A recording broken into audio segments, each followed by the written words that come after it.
Bonjour et bienvenue à l'émission La Parole Vivante. Cette émission, on se comprend la Bible, on découvre qui est Dieu et quel est son plan extraordinaire qu'il a pour nous. Aujourd'hui, mon collaborateur, Éric Lantier. Salut Éric. Bonjour. J'aimerais ça que tu puisses nous parler, avant qu'on rentre dans le vif du sujet, quel genre de ministère que tu fais, que tu as, où ce que tu es? Raconte-nous ça. Bien, moi, je suis aumônier auprès des fonctionnaires du gouvernement, que ce soit municipal, provincial et fédéral. Et je suis aussi aumônier dans les médias, dans le sens que je parle des principes et des valeurs chrétiennes dans des médias non chrétiens et chrétiens. Donc, je ne parle pas de la parole de Dieu dans ces médias-là, mais je fais la promotion de nos valeurs, de ce qu'on met en valeur comme principes moraux.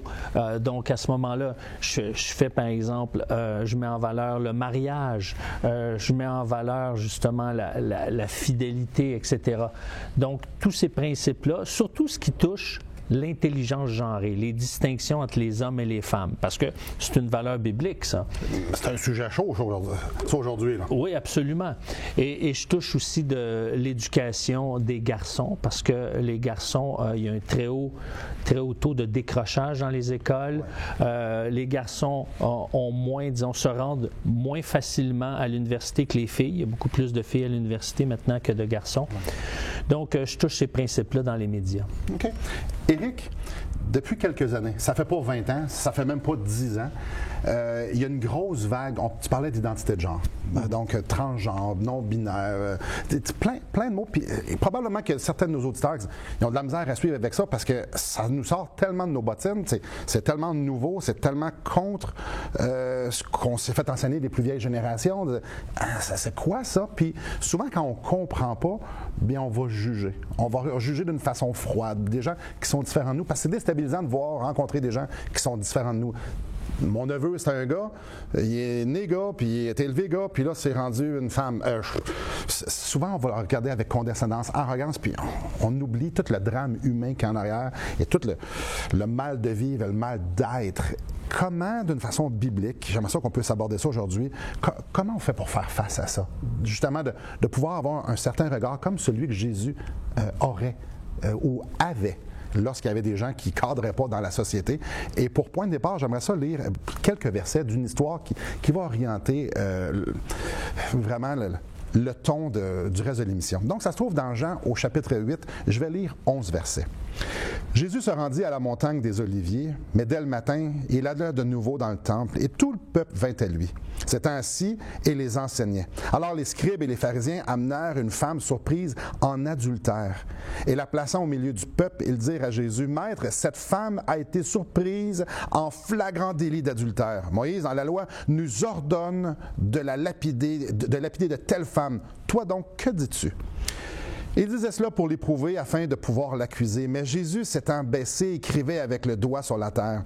Comme il continuait à l'interroger, il se releva et leur dit « Que celui de vous qui est sans péché jette le premier la pierre contre elle. » Et s'étant de nouveau baissé, il écrivait sur la terre. Et quand ils entendirent cela, accusés par leur conscience, ils se retirèrent un à un, depuis les plus âgés jusqu'au dernier. Et Jésus resta seul avec la femme qui était là au milieu. Alors, s'étant relevé et ne voyant plus que la femme, Jésus lui dit, « Femme, où sont ceux qui t'accusent? Personne ne t'a-t-il condamné? » Elle répondit, « Non, Seigneur. » Et Jésus lui dit, « Je ne te condamne pas non plus. Va et ne pêche plus. » C'est fascinant.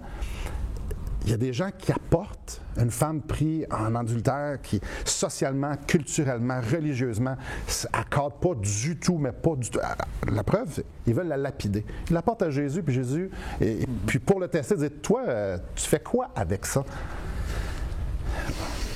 Oui, écoute, c'est un très bon texte et moi, quand tu lisais le texte, le passage qui m'a vraiment...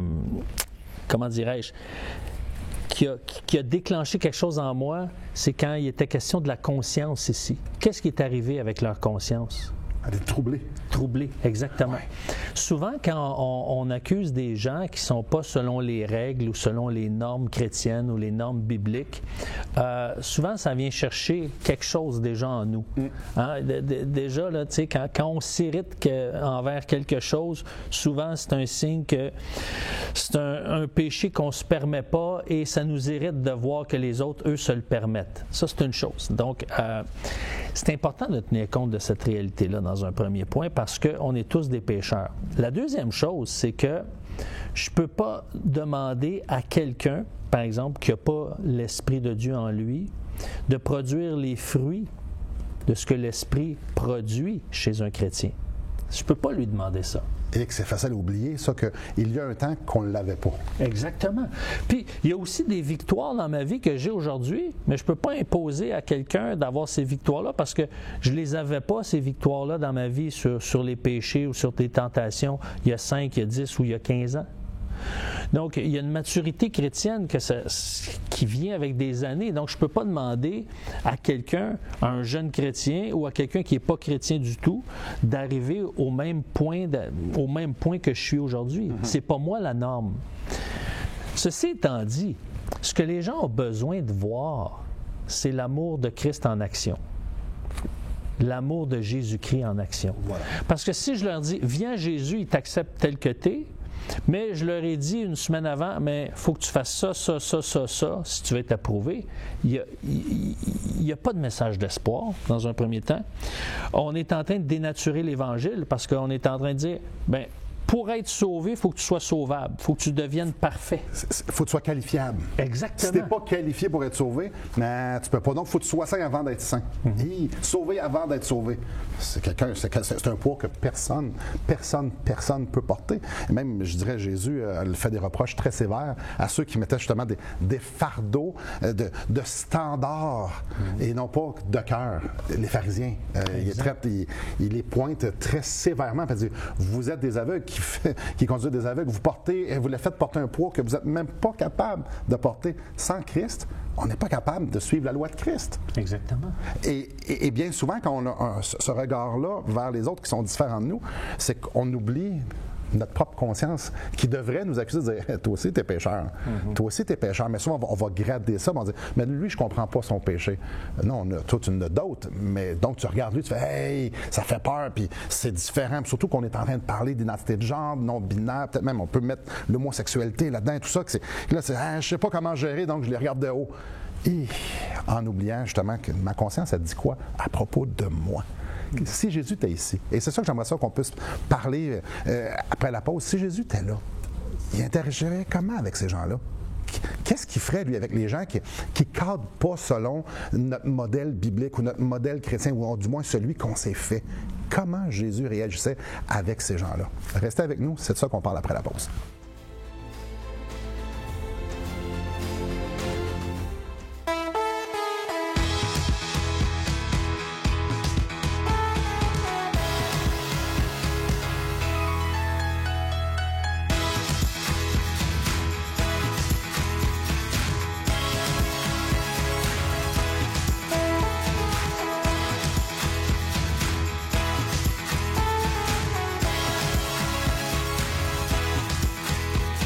Pour en savoir plus, visitez radioespoir.ca. Bonjour à vous. Éric, souvent, certaines personnes accusent les chrétiens d'être hypocrites ou de juger. C'est vrai. C'est vrai à plein de niveaux et j'ai justement une histoire qui va dans ce sens-là. Donc, moi, je suis pasteur d'une église ici à Québec et puis il y a deux femmes qui sont homosexuelles qui viennent s'asseoir puis ils viennent faire ce que les autres font. Ils viennent écouter puis ils viennent regarder. Je ne sais pas trop pourquoi ils étaient là, sinon que venir entendre la parole de Dieu puis venir à l'église. Et ce qui est remarquable, c'est il y a plusieurs personnes qui sont venues me voir après le service, sont venues me dire « Qu'est-ce que tu vas faire, Simon? Il faut faire quelque chose. » Lui, ça tenait par la main. Je dis, ben, qu'est-ce que tu veux que je fasse? Même il faut leur dire qu'ils ne peuvent pas faire ça. Là. Je dis, c'est un peu, ils viennent ici pour la première fois et la première chose qu'on doit leur dire, c'est tu n'as pas le droit de tenir la main de ton amoureuse. Et non, il y avait besoin d'entendre parler de Christ, il y avait besoin d'entendre l'Évangile. Mais c'était surprenant de voir naturellement les hommes et les femmes de l'Église, plusieurs, ont fait comme « Hey! » C'est comme si on est tellement saint qu'on ne peut pas accepter des gens qui ne sont pas à notre hauteur, qui ne sont pas aussi propres que nous. Et que c'est dangereux et c'est très loin de ce que la Bible nous... Jésus était complètement à l'opposé de ça. Tout à fait, parce que ce qui libère, c'est pas de se mettre en règle. Ce qui libère, c'est l'Évangile. C'est la puissance de l'Évangile qui nous libère. C'est pas de se mettre en règle qu'on se met tellement en règle que maintenant, à un moment donné, on va vivre une délivrance.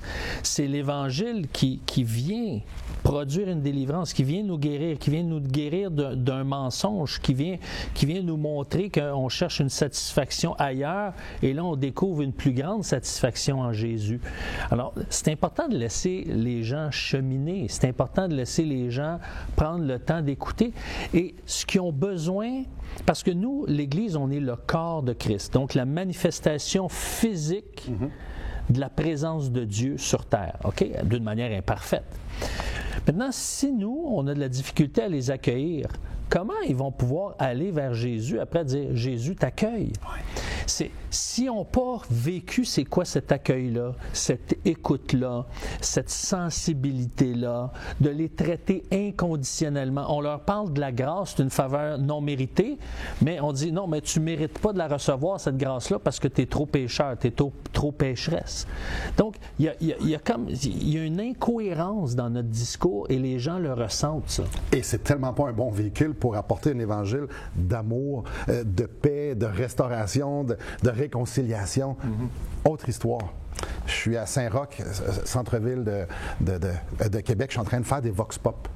Et puis, on était en train de parler avec quelqu'un qui était religieux, mettons, qui cogne aux portes le samedi matin, ou jadis. Puis, c'était quand même assez spécial. Puis, il y a quelqu'un qui arrive, un homme qui arrive. Puis, là, je vois peut-être être cru un peu.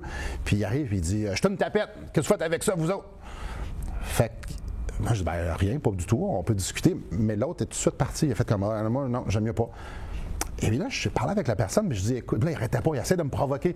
Il disait, moi, je suis gay, là. Puis moi, il était très vulgaire. Je dis, OK, c'était très. Je dis, moi, je me définis pas par mon orientation sexuelle. Je me définis parce que je suis un être humain qui a des besoins, un être humain qui a besoin d'amour, qui a besoin d'être respecté. Je dis, on peut-tu se parler d'être humain à être humain? Puis, moi, ton orientation sexuelle, je te parlerai pas de la mienne, parle-moi pas de la tienne. On va parler d'autres choses. Et tu aurais dû voir comment il était désarmé. Bien, j'ai pu présenter l'amour de Dieu, celle que j'ai reçue en Jésus-Christ et qui a transformé ma vie. Puis j'ai pu lui laisser même de la littérature, puis tout ça. Puis il était super. Lui, ce qui l'a le plus choqué, là, c'est que je ne l'ai pas regardé avec un regard hautain. Je l'ai juste pris comme qui était. Et je me suis souvenu, puis c'est aucune gloire à moi là-dedans, je me suis souvenu, c'est le même que Jésus m'a regardé. Je ne peux pas regarder les autres de notre façon, je ne peux pas regarder les autres de haut. Alors, c'est hyper important. Deux histoires qui sont complètement à l'opposé. Comment on regarde les gens?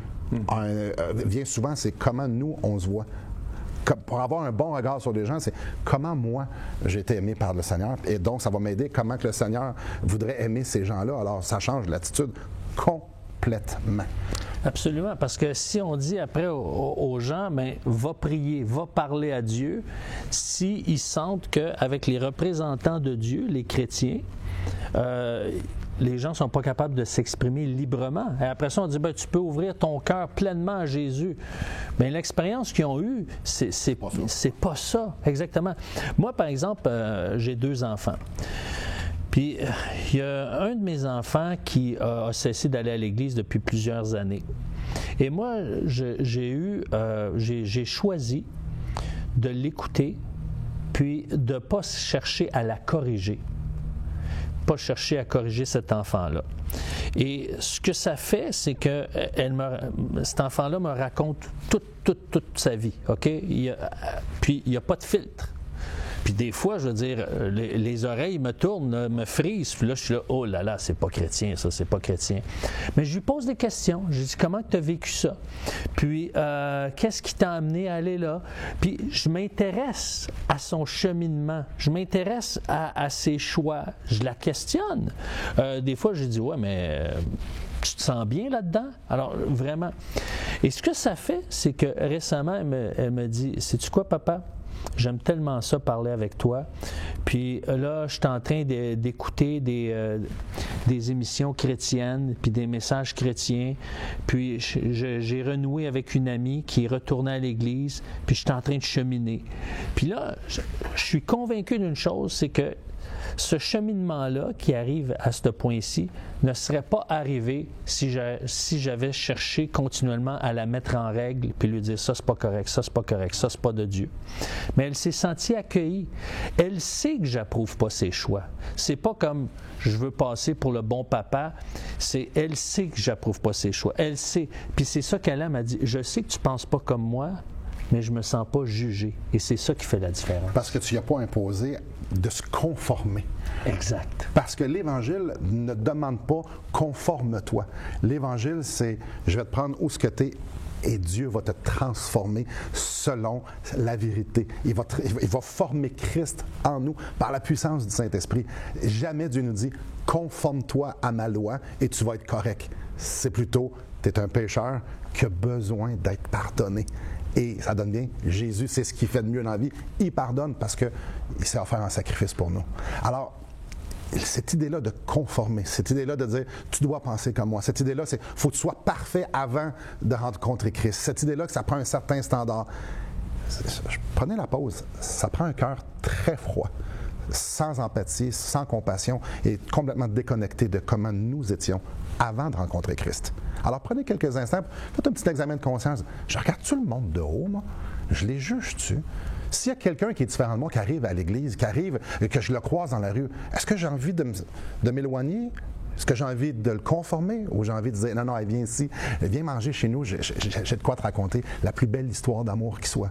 Christ t'aime assez, qui est mort sur la croix pour toi. Parce que c'est la seule façon, c'est le seul véhicule. Donc après la pause, on continue d'en parler. Restez avec nous.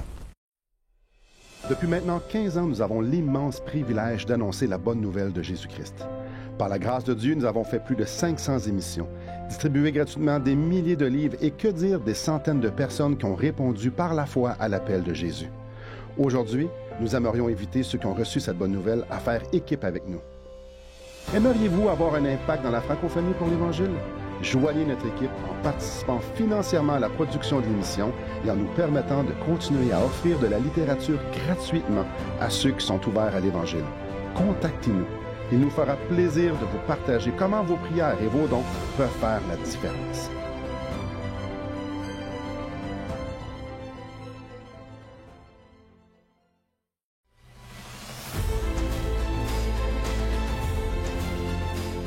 Bonjour à vous.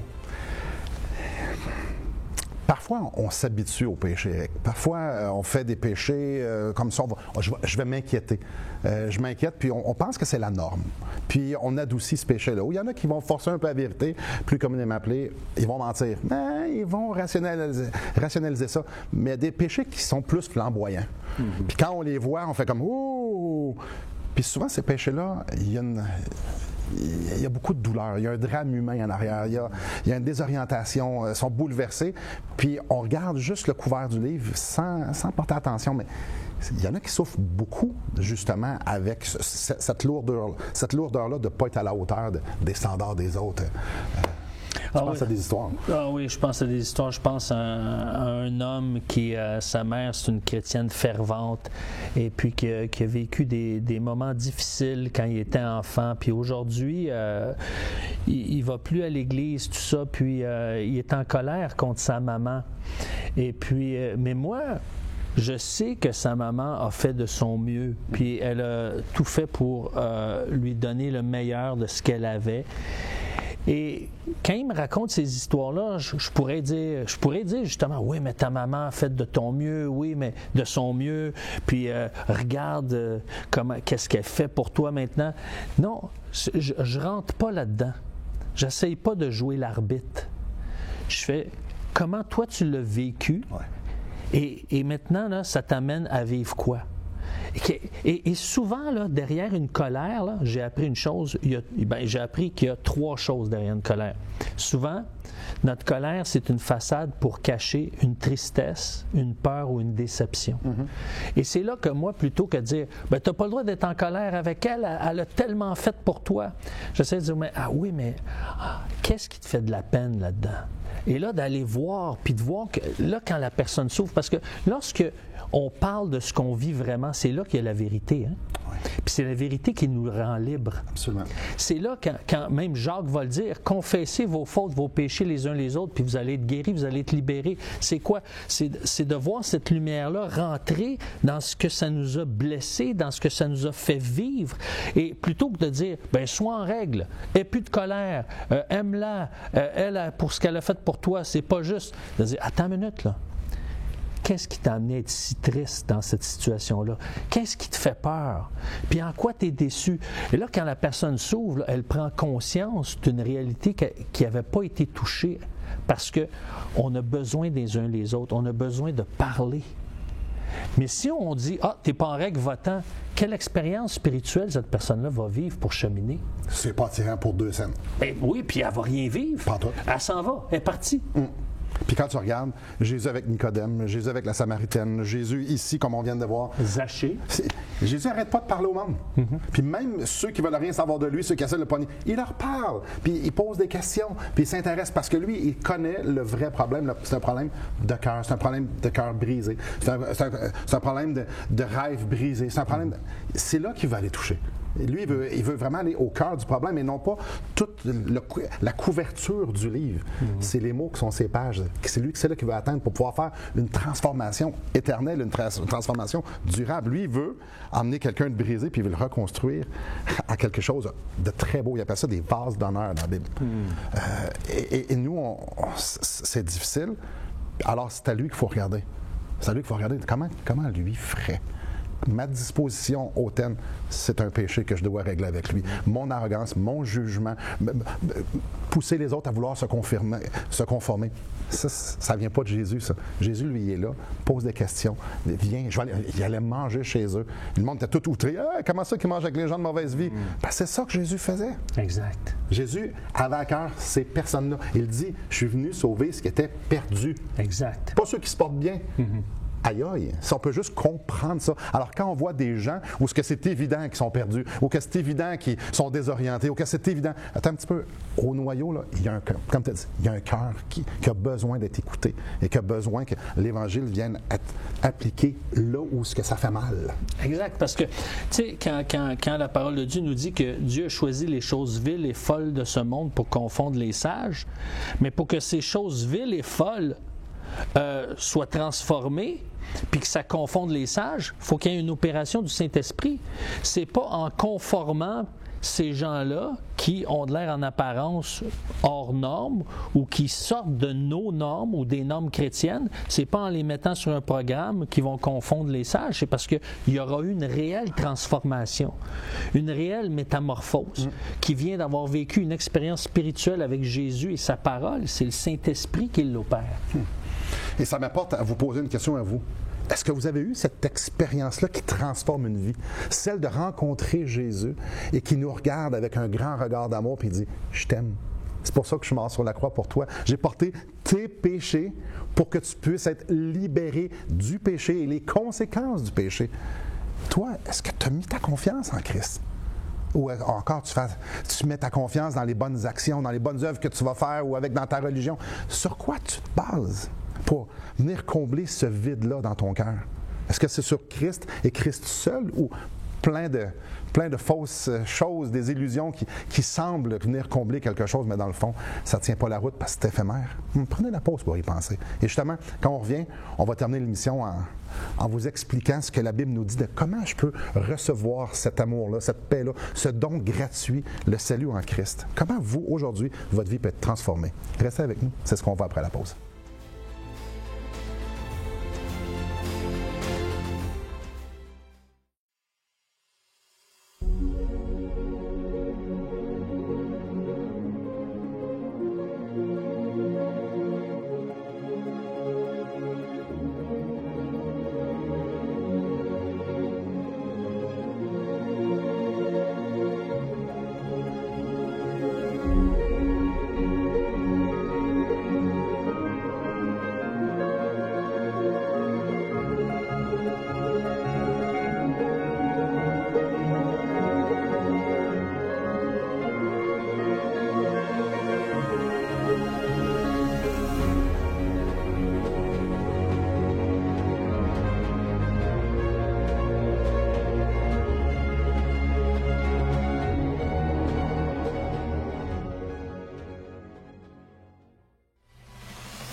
Rebonjour à vous. Éric, on parle de recevoir, d'être pardonné, de la puissance du Saint-Esprit, l'Évangile, tout ça. Toi, ça s'est passé comment? Écoute, j'avais 18 ans. Puis moi, c'est drôle, hein, parce que quand j'étais petit, là, mon cours préféré à l'école, là, c'était l'enseignement religieux. Puis j'avais hâte de servir à l'église de mon quartier. Puis mes parents n'allaient pas à l'église. Mes frères et sœurs, j'ai 6 frères et sœurs, n'allaient pas à l'église le dimanche. Moi, j'y allais. J'y allais tout seul. Je prenais ma bicyclette, j'allais. Puis j'étais content d'y aller. Puis à un moment donné, je me suis mis à faire de la musique quand j'étais adolescent. Je me suis mis à me tenir avec des musiciens. Et là, la drogue, l'alcool, tout ça, et c'était la vie de party. J'ai mis Dieu de côté. Mais il y avait des gens qui étaient sur ma route. Des fois, je voyais des dépliants, puis ça me touchait, ça me parlait. Il y avait un collègue de travail qui me partageait l'Évangile.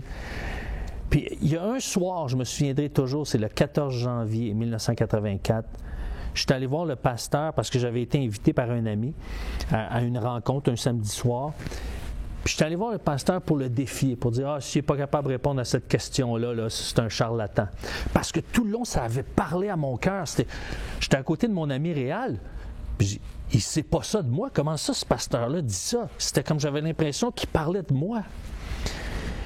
Et là, il m'a répondu à la question très rapidement. Je dis « Wow, il est ferré, lui. » Et il m'a dit « Ce soir, si tu mourais, où est-ce que tu vas? Est-ce que tu vas dans l'éternité avec Jésus ou tu vas aller en enfer? » Et c'est là que j'ai dit, oui, mais moi, je fais plus de bien que de mal. J'espère aller au ciel. Et là, il m'a dit, c'est là mes yeux se sont ouverts et dit, il n'y a personne qui est capable de payer son entrée au ciel. C'est Jésus qui a payé pour. Et c'est là que le Saint-Esprit m'a ouvert les yeux. Je dis, c'est pour ça qu'il est mort à la croix pour moi. Et là, j'ai dit, ben, je ne le mérite pas. Mais il dit, c'est ça l'Évangile. Tu ne mérites pas d'être sauvé. Vous venez de l'entendre, c'est comme ça qu'on passe de la mort à la vie. C'est comme ça que nos péchés sont pardonnés. Reconnaître simplement que Christ est mort pour nos péchés, qu'on a besoin d'un sauveur et que la seule solution, c'est Jésus. Alors peut-être que vous êtes brisés par des années de péché et peut-être que vous pensez que vous êtes des bonnes personnes, mais sachez une chose, c'est que vous êtes des pécheurs. Parce que la Bible nous dit qu'on est tous des pécheurs, qu'on est privés de la gloire de Dieu. Mais extraordinaire gloire soit rendue à Christ qui nous réconcilie. Tout ce qu'il nous demande, c'est de se tourner vers lui, faire exactement ce qu'Éric a fait. Seigneur, sauve-moi. Alors, si c'est votre cas, je vous en supplie, soyez réconciliés avec Dieu et tournez-vous vers lui. Merci beaucoup, Éric. Merci à vous et que le Seigneur vous bénisse.